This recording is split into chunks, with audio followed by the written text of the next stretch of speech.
Welcome back to 2007, everybody. I have a good crew with me as we talk about Michael. I'm going to butcher the name, Dougherty. You did Trick or Treat, buddy, and you also did Krampus. We're going to be doing your movie tonight, buddy, if you are tuning in. So let's get to it with all these traditions. Putting on costumes. You look great. What does tradition say we do now? We meet our dates. Jack-o'-lanterns. Why are we here? To pay our respects to the dead? The Halloween school bus massacre. This is the one night. All sorts of things roam free. Pay us a visit.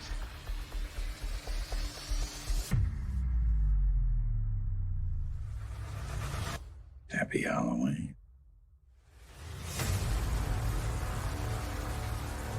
The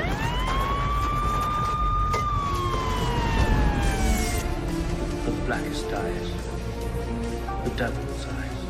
You will suffer an eternity for this.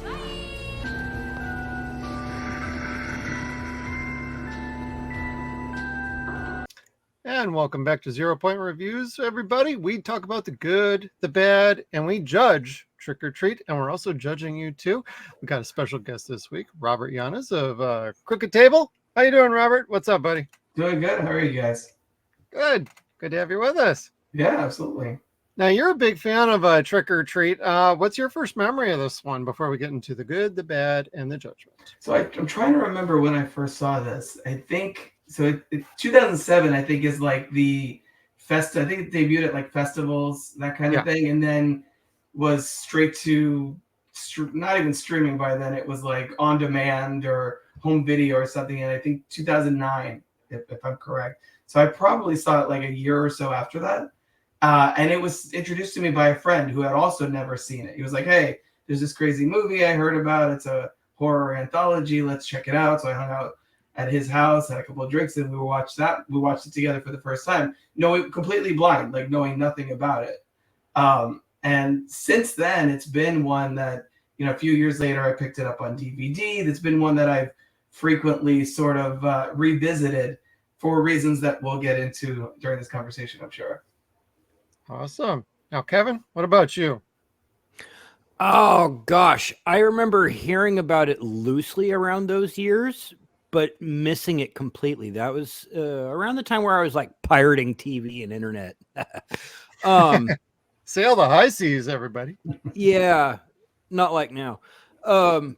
But I never got around to seeing it. And my brother Duke sent me the Blu-ray because I told him I'd never seen it. He'd ask, and I'd said, no, I have no idea. I knew the character Sam, but that was it. But I don't think I saw the movie ever until about maybe a week and a half ago.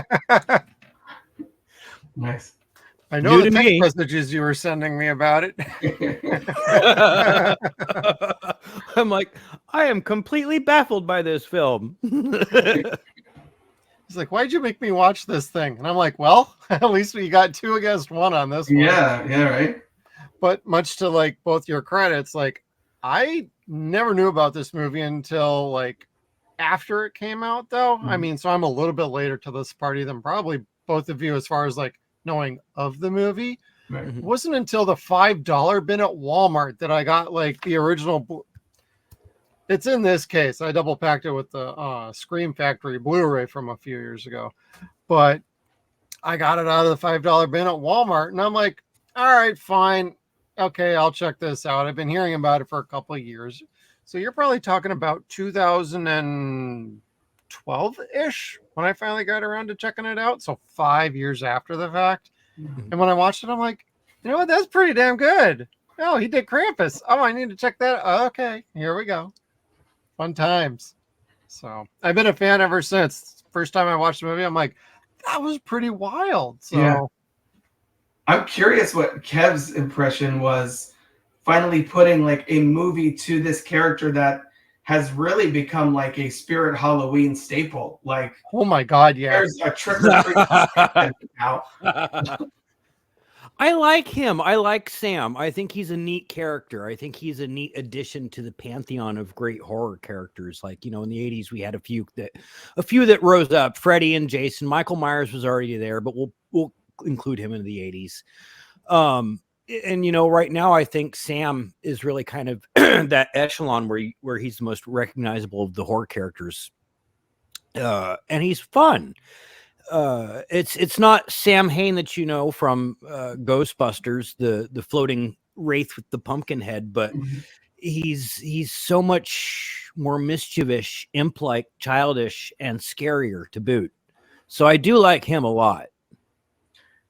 What I think is so cool about this character is that Halloween hasn't had like, you know, the Santa Claus of the holiday. You know what I mean? Yeah. Like in that same way. I mean, yes, we have Jack Skellington, the Pumpkin King, but like that's like a bridge of two different holidays. That is. He's the pumpkin. He's Halloween town, but like the Krampus to the Santa Claus. This is like the Krampus to the Santa Claus of Halloween, like the dark side of Halloween, like embodying the holiday and all of the rules and the way that everything that we just take for granted about Halloween is integral to the story and the traditions and all of that.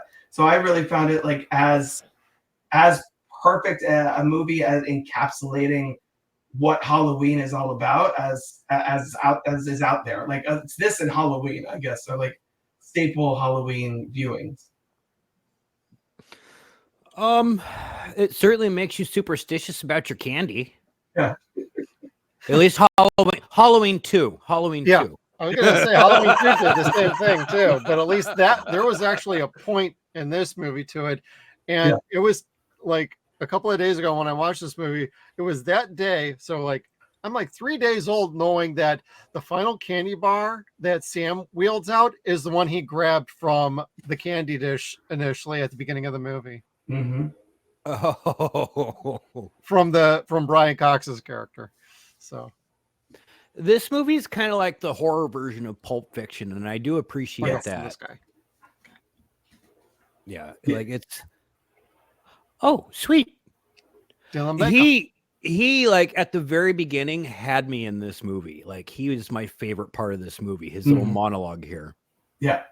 No, I have in my notes literally Halloween Pulp Fiction, which is basically what this is. The way it starts and then ends in the same place. Dead characters reappear, all the interconnections between the different storylines. And I also had Dylan Baker is so locked in.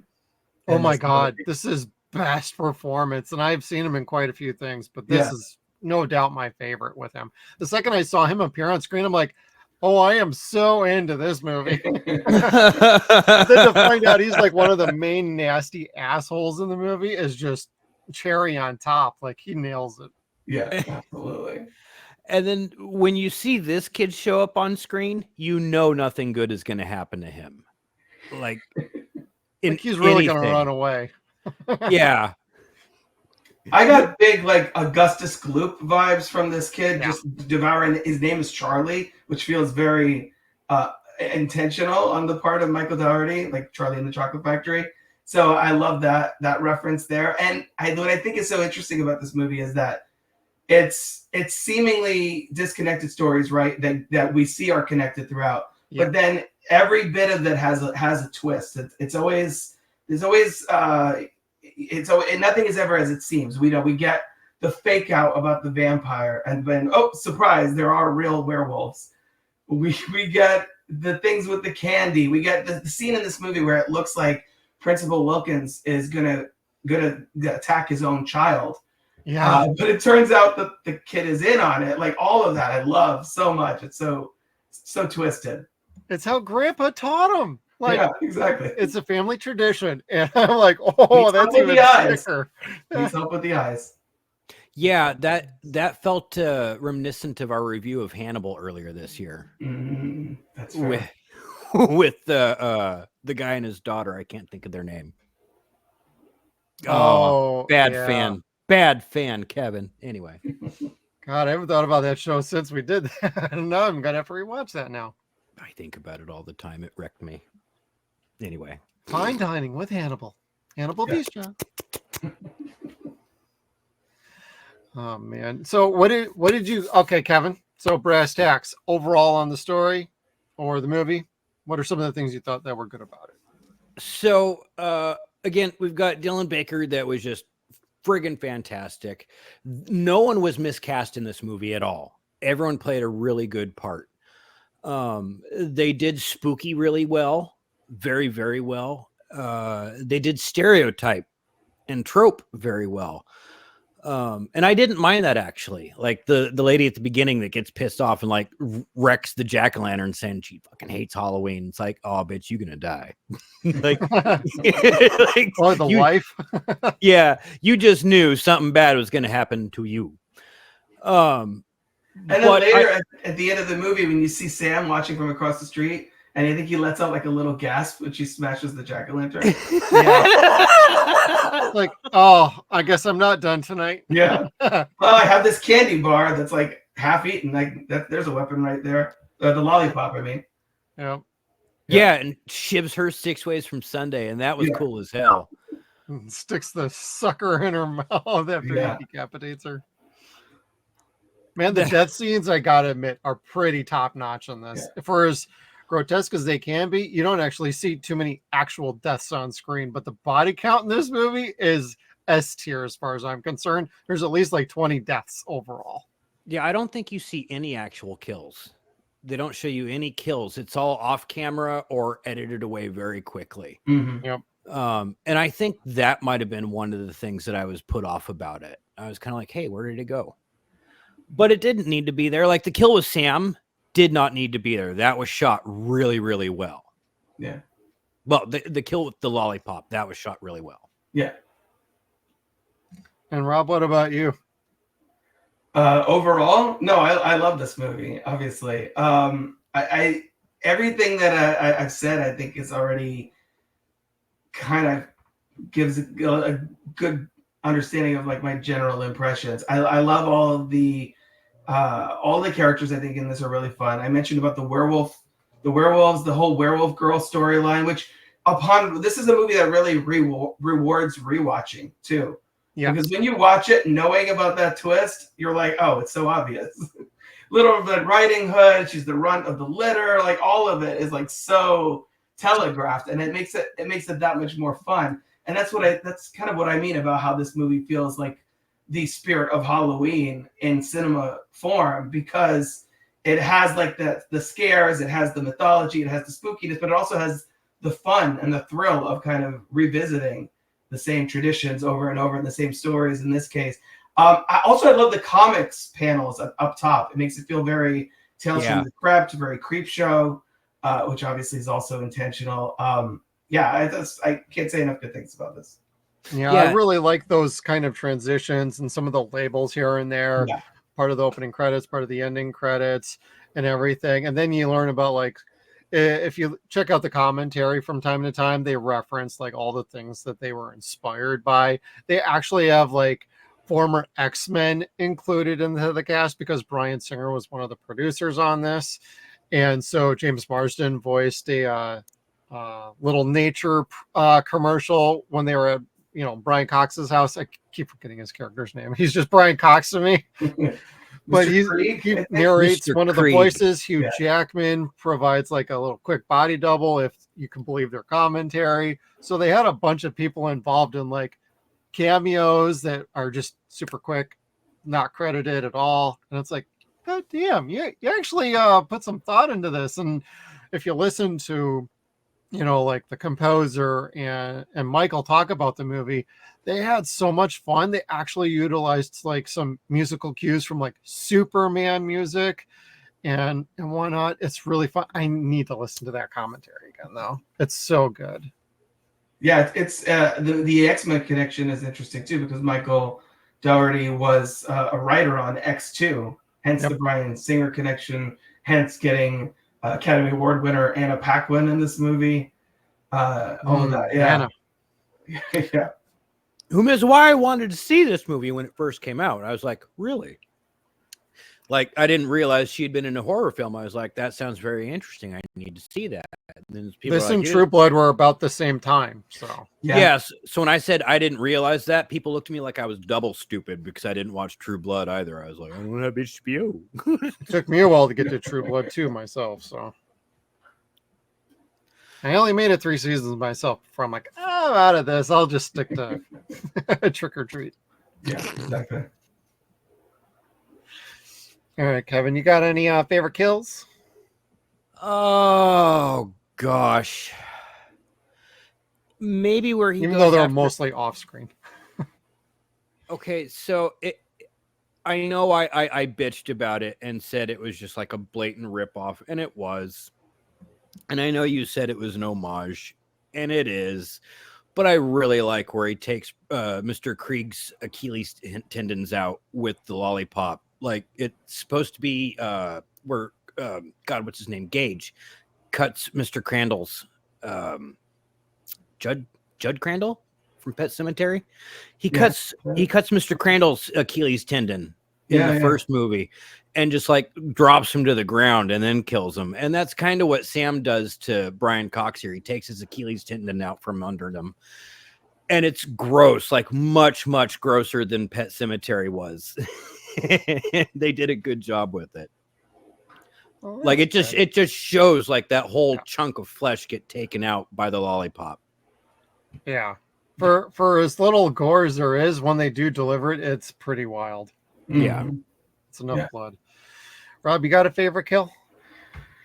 I mentioned the werewolf thing, but I also like before that Principal Wilkins going all vampire's kiss and running around with like plastic teeth and taking out people. And how they debunk the vampire when they take out his fake little teeth at the werewolf party. Like I said, I went blind into this movie, so I didn't know if there was anything supernatural happening at all. Right. So when they do the misdirect, oh, it's supernatural, there are vampires, and then nope, there's not. But there are werewolves. I love that. The little swerves. Yeah. That's one of my favorite parts about the movie is it keeps you guessing. Like, if you've never seen it, you know nothing about it going in. That's perfect. Even if you know a little bit, like you expect some swerves to be coming your way. The way the plot keeps weaving in and out of itself, basically, just it keeps the plot moving forward and it keeps the runtime tight because it's only like an 88 minute long movie. Yeah. Like under 90 minutes, perfect runtime. But the way they constructed this, and this was probably an editing nightmare for the editor at some point. He's like, oh God, wait, this has got to go here. And I got to tighten this up here. Oh, wait, we're going into this story. Shit. So I got to give credit to the editor on this movie. He had his work cut out for him, but I love the narrative structure where it just weaves in between movies like Memento, thing like Trick or Treat here. I like it when they're telling a story in a completely different fashion. It constantly keeps your mind going. It's like not even really like, I know it's kind of considered an anthology film, but it kind of almost isn't even that because they all connect. Because there are all those moments, those touchstones where you see the kids from the school bus massacre walking past Mr. Krieg's home at, like towards the beginning, and then later find out what happened. All of that stuff, I think, is it's just really clever to see all this connections. Like you mentioned the thing about the candy bar with the razor blade. I didn't even put that together until this week. Yeah, and I've rewatched this a ton over the years. I also want to name drop or specifically mention the needle drop of Sweet Dreams by Marilyn Manson in that one scene. Yes. Which I thought was so good. What a great needle drop. Like they were initially going to do, I think, something much slower. And they were like, no, it needs to be more intense, more aggressive. And the practical effects in that sequence as well. So cool. If I remember right, it was one of the executives at Legendary or Warner Brothers. Like I said, I got to check out the commentary again. I heard this like 3 years ago when I watched the movie the last time. But basically they said we had this, I think the song was Venom. I might be wrong, But they had that. They actually had it playing in the background during the dancing of that party. But somebody at Legendary or Warner Brothers said, we need something a little more up. We got to have something more aggressive. We got to get something that you could sink your teeth into. And at first, Michael was like, I don't know if I really like that, but okay, we'll do it. And ultimately, it ends up being like one of his favorite scenes in the movie because the song worked so well for that sequence. It's one of those times when a studio note maybe isn't such a bad idea. Mm-hmm. They need to do the MASH. Oh, God. If they did Monster Mash, I think I want to throw this Blu-ray out the freaking window. I almost did. Send it to me. I'll give it to somebody who actually wants it, Kevin. I need to watch it again. I need to give it another shot. To Robert's credit, this movie with replayability starts to make more and more sense, and things that you didn't catch, you will catch. It's actually a very smart movie, and I'm not saying you're stupid. I'm just saying replayability with this movie is insane. It's like watching, I don't even know another movie I could contribute to this. But like replayability, like the more you watch this, the more you pick up and the more you kind of get into it. It's great vibes. It's great spooky season vibes, I guess. No, yeah, it is. Dark humor, satire. There's a whole lot of, I love the sarcasm. I love the dry wit. God, I love the humor with this movie. It's so bad. It's like I shouldn't like this movie, but I really do. I don't dislike it. That's the problem for me. It's like I'm just kind of in a limbo of like it wasn't bad. Yeah. Like there was a lot of good to it. I didn't dislike it. It didn't piss me off at all. Like I was never looking at my watch like when is this over? Nothing like anytime that. you look at your watch, it's already over. Yeah, that's true. And see, and to me, that's kind of a bad thing. Like, golly, there could have been more. There a little bit more to it, I suppose. A little bit. Well, of they story. did cut out a bunch of scenes. This was a longer movie in its first cut. That would have been what I would have liked to have seen was a little bit more to it because you could tell that there was more to it. You could tell this was, to your point, an editing nightmare. Kind of like the Halloween 2018 movie. Like, I'm sure there was a good 45 minutes of extra story there that made that movie work a lot better than what it did. Yeah, it ended up in Halloween Kills. Yeah. But we don't talk about ends. No. Yeah. No, never happened. But see, like this wasn't bad. There was none of this was like, well, I mean, there was a few things that were really stupid to me, but we'll get to that later. But for the most part, this was fun. It does have that spooky feeling to it. It has you at the beginning. It feels like Halloween. It ends feeling like it's a Halloween picture. Very few far between points where there are any given moments where I was like, this is dumb. This no longer feels like a Halloween picture. Am I still watching the same movie? Did they add this in? Was this the actual picture and they just added more around it? Like, did they want to make that movie about Anna Paquin and then just build around that? Or was the movie about Sam and then they had to throw in an extra like half hour so they threw an Anna Paquin story? I wasn't sure at first. But the two didn't feel like they vibed the same to me. And I don't know why. Okay. So the werewolf stuff and the Sam stuff with Krieg, I guess, towards the end, is that those segments specifically? Yeah. Just very, very conflicting for me. Interesting. I can't say there were two different movies, but they had two different tones. And I know that they were supposed to. They were supposed to be the different phases of how you experience and enjoy Halloween. One as a child, the fun, the like mischief of it, and then as you grow up, it's the sexiness of it, and the jump and the thrills and the scares. And that's what that segment of the story was sexiness to it. I just didn't get that. I didn't. I was even on Viagra at the time too. I mean, I don't want to be TMI, but like nothing happened down there. Nothing. Watching Trick or Treat. Nothing. Even boobs couldn't get Kevin. There were boobs in this for like a. Oh my god! Briefly, yeah, I mean, a lot of them really fast. I mean, you had to pause, right, Jeff? Yeah. You had to pause. Yeah. Got a few seconds. Go back to the werewolf party, And then play it over and over and over again. It was that dude on the ground. Yeah. Kind of like in Blade. Yeah, there were titties, pearls. Oh God! Oh no! I need that image back in my head. Thanks. Yeah, me neither.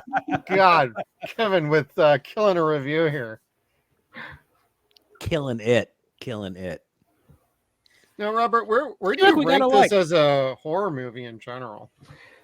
I mean, I don't think it's necessarily scary. That's the thing. I don't find it scary. I don't think it's trying to be. It's trying to be fun. It's trying to be mischievous. It's trying to be it's trying to put out the spooky vibes, like I said. So as a horror movie, like as a movie intended to scare you, I don't really think it's in a way fair to judge this as such, because it's clearly not the intent. So yeah, but I mean, if you're going into it looking to be scared out of your mind, like, yeah, obviously you're going to be disappointed with it. Okay, that's fair. I was just kind of curious because you're way more of the profound critic that we have on our show, and I just wanted to ask you that. And I guess the other thing I was going to ask you is, what is the one thing about this movie that you don't think anybody really gets to talk about a whole lot? Oh, big question. I know, big question. Yeah, exactly.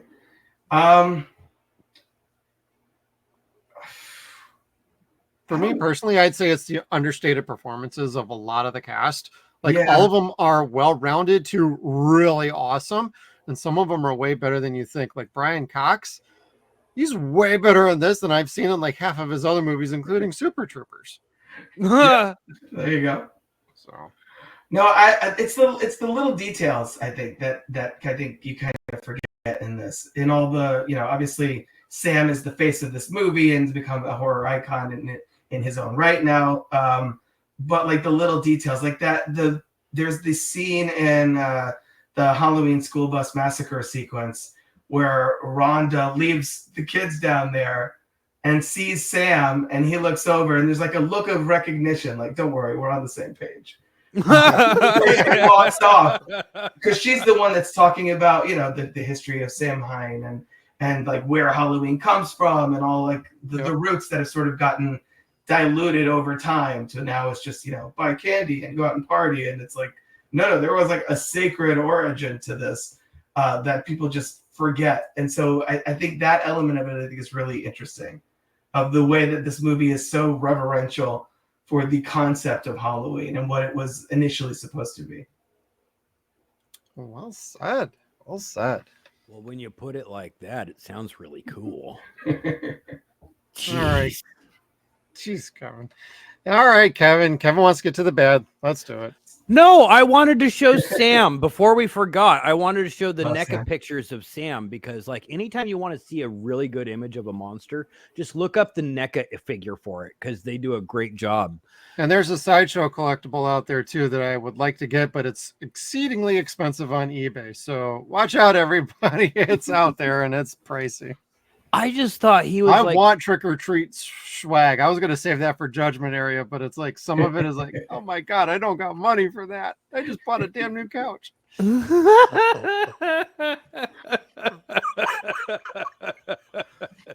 Sorry, dude.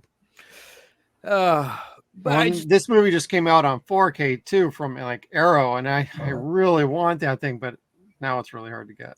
Yeah. Really? Yeah, they're going for like $85 on eBay. Futa. It'll get reprinted. Everybody just needs to just sit back for a minute. It'll come back out here. Now, what do you guys think of Sam's design? Like, because he's got two phases. He's got his mask, and then they take the mask off, and oh God, put the mask back on.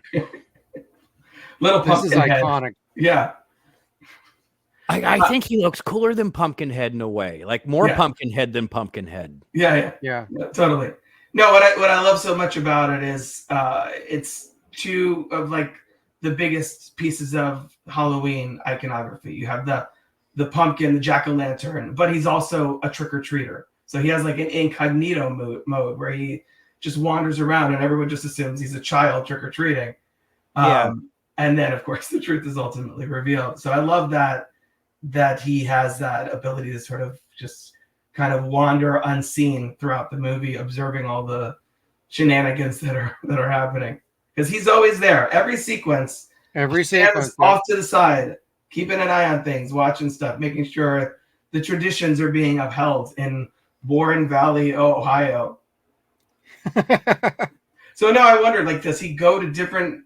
Is it like Santa? Does he go to every city in the same night, like to just check things out, to do his rounds? Like, what is his routine? God, I hope a different town every year. Like, what is the situation there, Sam? How many Sams are there? They're an army. Come on, Michael, sequel time, buddy. Let's go. Yeah. The Legion of Science. Well, he's been wanting to do a sequel for the longest time, hasn't he? Yeah, and he's got ideas. Like when they were making this movie, he had an idea because based on the actual design on this, he actually had an idea on the origin for Sam here a little bit, being born part of like a pumpkin patch idea and him carving out of the pumpkin like from within. So you actually see the knife or whatever kind of digging through a pumpkin from within and him coming forth from it to be this character now. But that's about the most information I even remember from like commentaries and articles is like he's got an idea for an origin and he's been wanting to do a sequel. And I thought we had a news item in the last few months, like they're moving forward with it, but this movie didn't do that great at the box office and it took a long time on home video to gain steam. And nowadays it's like, oh, Classic Central and you can't get a 4K to save your life. Yeah. I'm surprised though, like the budget for this was $12 million, according to Wikipedia, the most trustworthy of internet sites. But like I'm shocked that some streamer hasn't been like, here's 10 million, go make your Trick or Treat sequel or series or something. Like it's surprising that Shudder, Netflix, somebody hasn't been like, here, there's a market. There's clearly a market for that because this movie has become such a cult classic over the last decade plus. So yes, it's kind of surprised that hasn't happened. I think it has to do with Warner Brothers holding the rights to it. And it's by also the Legendary Studio. So you also got Christopher Nolan's company involved with that. So you probably need like Legendary and Warner Brothers to be like, hey, we kind of want to do something here. And one saying no and one saying yes. And they keep going back and forth for years. And Michael's probably just like, hey, while you're doing that, I'm going to go make Krampus and have some fun with my buddies. Right. Again, over at Universal. Hey, Universal, come on. Just throwing that out there. I want a sequel, but Universal needs to sprinkle money over at fucking Redbox and buy back Willy's Wonderland. They're not gonna, but they need to. Yeah, that'd be good. Come on, Nick, get off of Spider-Man Noir and let's go.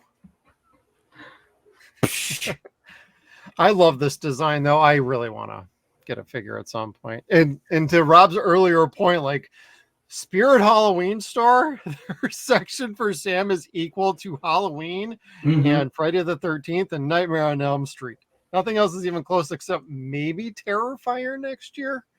I mean, I know their collection was like getting wider for Terrifier, so. Yeah, art's going to be another big one for the Pantheon too.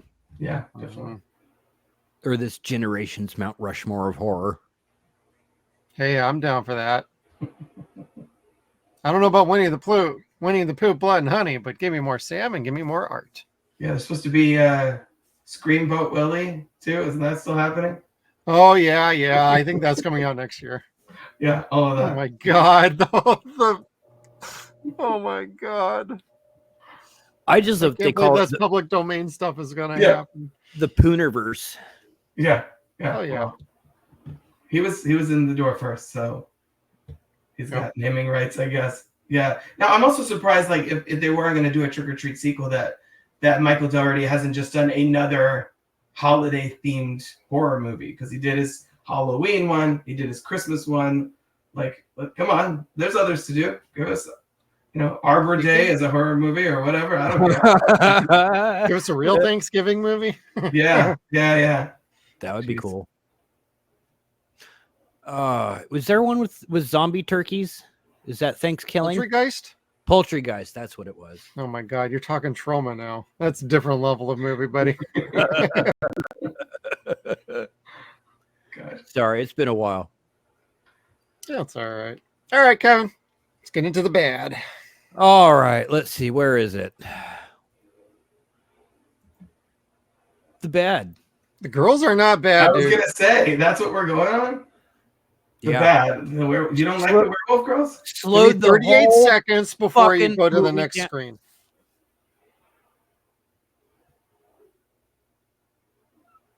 You can talk. I'm good. All right. So it slowed the whole fucking movie down. For me, What? it slowed the whole movie down. Like you were getting this really creepy, spooky shit, and then you're getting girls dressed up, sorority girls getting dressed up like Disney princesses because they're gonna go take their Facebook pictures. And I'm kind of like, all right, now I'm bored. And it seems like Instagram, Kevin. God. I don't know. And then you're thinking, you know, you're going to see one of these girls get naked because it's a horror film. But no, not in this movie because it's not that kind of fucking movie. No. No type At of least- love, Dr. Jones. At least in The Howling, the werewolves had 6 titties. Just throwing that out there. All right, then. No, I don't know. This scene, Ow. I think I wanted more Anna Paquin is really what I disliked about it. When I heard she was in it, I expected her to have more of a key figure part in it. And her role was fine. It was just fine. She wasn't the most savage of the beasts, but whatever. But what this part killed for me was the beginning, because Dylan Baker's now the prey. Like, well, wait, what just happened? Like, first he's a serial killer, now he's a wannabe vampire, but now he's going to be somebody's food. I'm very confused. Like, is this character cool? Is he not? What? So that's where it kind of lost me. He's going through the food chain is what he's doing. He thinks he's chain. some badass serial killer, but he also has a penchant for going after young, vibrant young girls. And then he ends up getting eaten by a werewolf because he thought he could take them out. So that was his shtick. He was out hunting. Okay. Yeah. He trying to be a hunter. But for a minute you think he's actually a vampire. And until the reveal and then the teeth pop out, I was like, dude, you ain't on the level of these bitches. Well, because the whole movie, right, is building to, oh, these are like these, you know, these sexy college age girls, and they're going out and hanging out. And Anna Paquin's the virgin, so they're going to be they're going to be hunted by some kind of monster / killer situation, and setting Anna Paquin up to be the final girl, like, you know, sexual predator. Yeah, leading on that kind of archetype. So when the reversal happens, Kev, did it make that worth all those interruptions, or not really? It didn't do enough for you? No, because you didn't see the kills. Right. Okay, that's fair. And that's where I'm kind of like, I mean, like, again, it wasn't bad at all, but it didn't satisfy my need for violence. Got it. So is that your big pullback on this? Is it just wasn't as violent and vicious enough for you? Maybe just the werewolves took away the spookiness factor for me. Okay. I don't know. I'm not afraid Sam was afraid of hot werewolves. I'm willing to die for hot werewolves. So Sam is the evil entity, and the zombies / ghosts coming back. You're okay with that? It's just the werewolves that kind of took you out. Yeah. I'm not knocking you. I'm just curious, like, if this was the one thing that was like, okay, this is stretching it a little. One supernatural creature too many, I guess. It might have been. I don't know because I like a whole variety of supernatural creatures. Like, this just wasn't spooky to me. Like I said, I'd be willing to die for this. Like, it's okay. I wouldn't run. It's Scooby like, okay. would be like, I need a Scooby snack. Just let me see them first. Okay, kill me. Like, all right, well, that's fair. Robert, is there anything about this movie that you kind of pull back on and you're like, maybe that wasn't the greatest, or something about this that doesn't work for you? I feel like I think the connection between the Halloween school bus massacre and the sequence with Mr. Krieg and Sam and the reveal that Mr. Krieg was the bus driver, I think that's supposed to be more satisfying than it actually is. It doesn't really do a whole lot for me. It's one of the instances where this movie is trying so hard to connect everything that I'm just like, yeah, I didn't need that. Like, you could have just had him be this curmudgeonly Scrooge-like character, be like, oh, Halloween, smashing pumpkins and refusing to hand out candy, and that would have been enough for me. I didn't need that extra, bow tied off, I guess. And also, I feel like the Halloween school bus massacre sequence, I feel like that probably rewards the rewatchability the least. Like, I find the other segments to be way more rewarding with the principal, with the werewolves, with Sam and Mr. Krieg, and obviously the opening and closing sequences. So that one always feels like it drags a little bit too much for me, just with the story being told and everything sort of drags on a little. So those are kind of my biggest things. I'm pretty much on board with you, Robert. Like, I feel like that every time I watch this movie is like, that's the part where I'm like, okay, can we just get to the final battle, please? Yeah. Like, and then have the zombie kids show up. Like, we could just fast forward right to that, or just, not that I don't like Brian Cox in this, and not that I don't like Sam and the reveal of the face during all of that, and how it intercuts with the principal earlier on, like, help me, screw you. Like, I like how everything interweaves, but to your credit, like, that point with Krieg and the school bus massacre just was like, man, that might be just one tick too much for me. Not that it really takes away from the movie from me, but it always brings it back from like, this could be a 9 or a 10 out of 10 movie down to about a solid 8. Yeah. And you feel like the movie wants that to be a gut punch when it cuts to the picture, and you're like, oh, yeah. And you're like, okay, I don't care. It's like, by that point, okay, I kind of figured that. right, exactly. And while the movie, for the most part, is trying to keep you like, hey, we got you. Oh, no, you got this one. Yeah. It felt like it was trying to give the audience a gimme to a point. Yeah, that's true. But, you just want to yell at him. How do you live with yourself? Son of a bitch. I live just fine in my rat-infested home. Because in the commentary, I remember they mentioned like the set decorators actually put like fake rat feces in like the rooms and everything. Like, you can't see this level of detail on like DVD or like VHS or like Blu-ray, but maybe this 4K will show like a lot more of the set details. Oh, grody. Hey, I'm game for like, when you see that kind of level of detail in the background, it's like, for your budget, man, you had people who really gave a damn about this movie and were super passionate and clearly had a lot of fun. Otherwise, how'd you get like half of these like non-credited cameo people on there who just happened to be around at the time? Mm-hmm.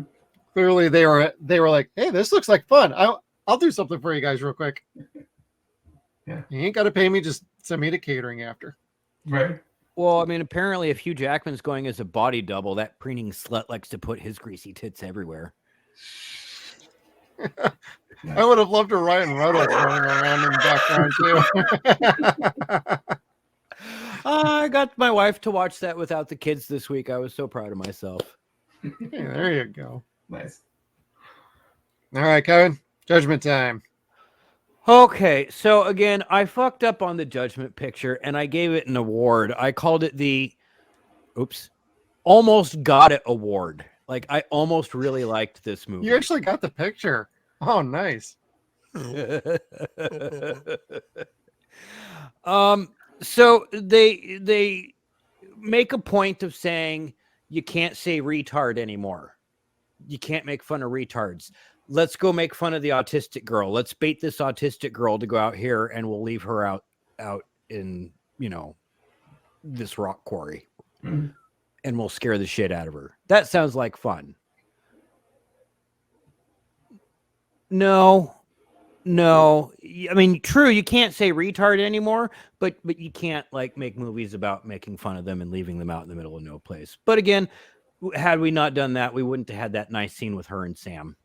Yeah, and those kids get what they deserve. Anyway, Oh, that's sure.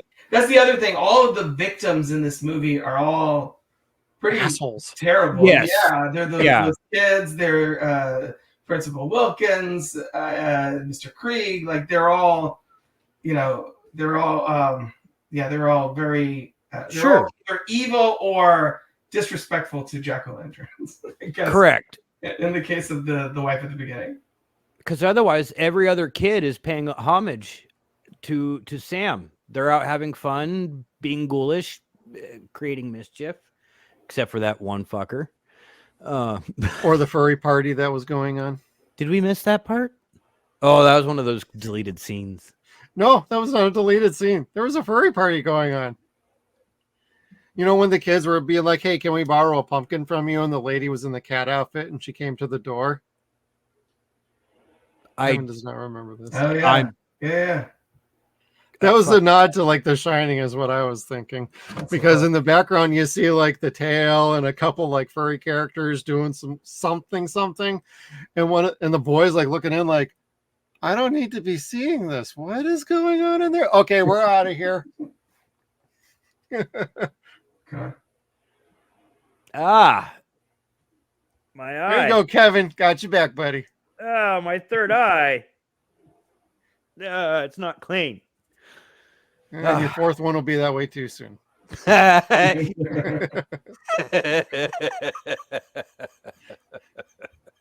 that Viagra, Kevin. Or Blue Chew. Probably not sponsored by Blue Chew. Probably not. Didn't get it this time. So the school bus massacre, if you haven't seen this, is the town, the special ed class, their parents got tired of dealing with them. So they all decided to pay the school bus driver to run them off of a fucking rock quarry. When you say it like that, it sounds like a bad thing. It sounds like a Freddy Krueger thing. Yeah, a little bit. Right. No. And the whole town was in on it, everybody. And he's got a bit of a problem because one of the kids had a meltdown in the middle of this, but whatevs. Yeah. That happens with autistic kids. Yeah. They have unexpected meltdowns. And sometimes they try and drive a bus off the cliff. Yeah. Yeah, and then they all end up drowning, and you're just kind of like, all right. Like, that's not the worst thing I've ever seen, but it's not the best either. It's not the best either. Like, I wasn't offended, but I don't know.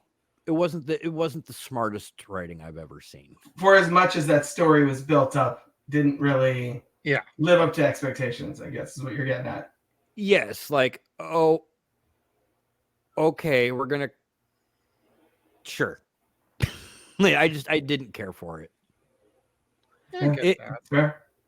It was almost really good. Almost really good. I almost really liked it, but I didn't. What's going to be a score for you, Kevin? We'll do it out of 5. Out of 5? Or you could do 10. 10 candy bars. 10 candy bars. I'm going to give this one maybe 6 candy bars. And one with a razor blade in it. No, man, that's fucked up. It's Halloween. One of those chocolate bars has got to be fucking like repurposed to, oh God, what do you call it? X-Lax. Oh, like they did with the guy at the chocolate X-Lax, man. Yeah. God. That's speaking of scenes that are gross. I'm sorry, but Halloween should be fun, not dangerous. Right. No. I mean, if you don't count dehydration and dysentery as dangerous, but whatevs. Is that? Yeah. Don't shit your pants. Dysentery the movie. Hey, Oregon Trail's getting made, everybody. There you go.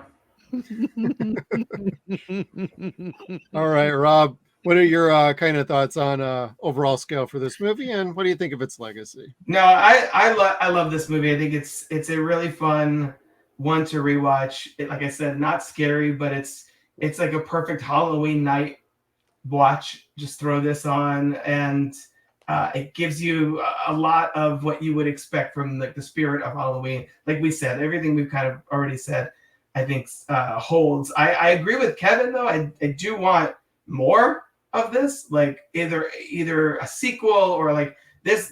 There is enough love for this, not even franchise, for this film, for this character of Sam. Like have him be the only continuing presence throughout, like they did in this movie.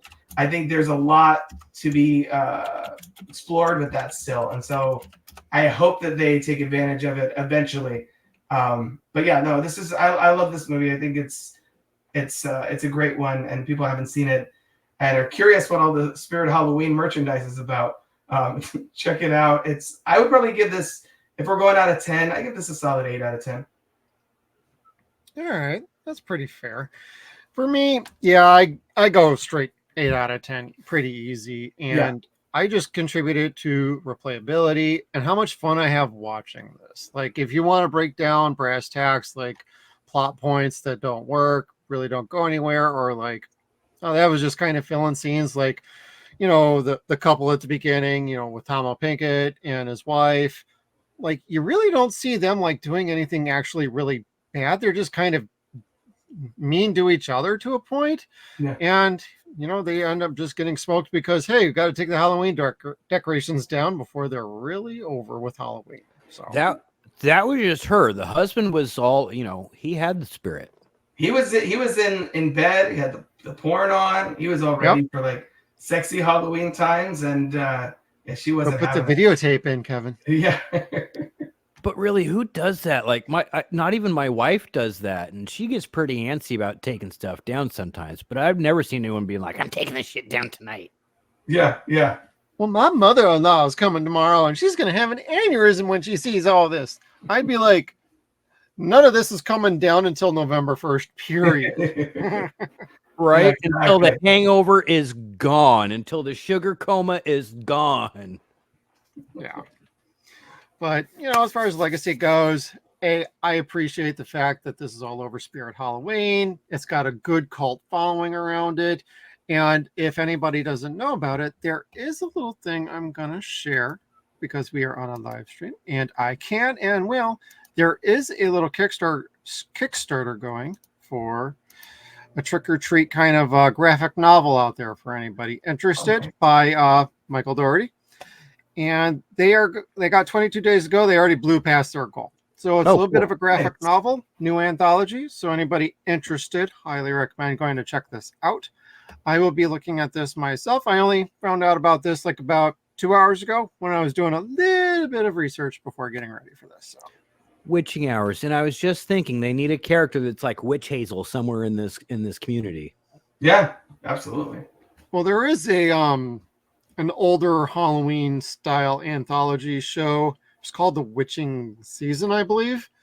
I got that from Scream Team Releasing. That's a nice anthology itself, but none of it interweaves. So, And then there's like 1031, which is just more like a creep show kind of thing. But just a little scroll through for everybody. You can see there's some variant covers, digital things galore. And if you're just interested in just the digital comic book, and Legendary looks like they are approving of this. Mm-hmm. And $15 if you just want a digital version of this. So that could be a good way for them to sort of gauge the market for a Trick or Treat sequel or some kind of follow-up. Absolutely. See what works, what doesn't work, and then hone in, get a script done. And hey, if Trick or Treat 2 actually happens, maybe we can get a Krampus 2. Oh God, if only. That one is chef's kiss. So I call this the 1-2 punch for Michael Dougherty, and I enjoy the hell out of both movies. And hey, 'tis the season Halloween, 'tis the season for Christmas. I'm going to be watching Krampus again myself. Love that 4K. All right, Robert, got any thoughts, or do you want to say goodbye to everybody? Tell everybody where they can find you at. Yeah, absolutely. Well, first of all, thanks guys for having me on to talk about Trick or Treat. This was a lot of fun. You can find me and Crooked Table Productions on Apple Podcasts, Spotify, Good Pods, all your podcatchers, and at crookedtable.com. We have 2 shows, Close Watch, where we get to know our guests through the movies they love, and franchise detours where we believe no movie series travels in a straight line. We did do the Nightmare on Elm Street films recently this year, so they're people looking for a series of horror listens. That's definitely up their alley. And you can find us on Twitter, Instagram, things like that at Crooked Table. I really like those Nightmare episodes. Those are a lot of fun to listen to. Yeah. He had a really sexy horror on the 6th episode. I'm just I throwing wonder who that that would be. And Kevin, where can people find you at, and what do you do around here? Not much. Just usually bum around, eat cereal, play Nintendo. We are here 3 times a week usually. Wednesdays on NTV, where we discuss canceled TV shows that were canceled long before their time was due. We're here Sunday nights on we're here on Tuesday night this time, but usually we're here. I'm here every Tuesday one way or another. Yeah, we're here every Tuesday, one way or the other, during the day usually. But if we don't record Sunday night, it's live. But that's 0 Point Reviews, where we're reviewing a wonderful movie like this. And every Saturday night at 9 p.m., we have an excellent live stream called Deadwire Live. I was not ready for that question. No, I know you weren't. That's why I threw it to you anyway. So that's Trick or Treat for Kevin. And I am, of course, Jeff. Thank you, everybody, for tuning in. Please hit the like button on the way out. Comment. Got any favorite memories about Trick or Treat? Any thoughts? You agree with us? You don't agree with us? Put them down below. And on your way out, when you subscribe, also hit that little bell notification so you can stay tuned to all of our video content. And we will see you all on the next one.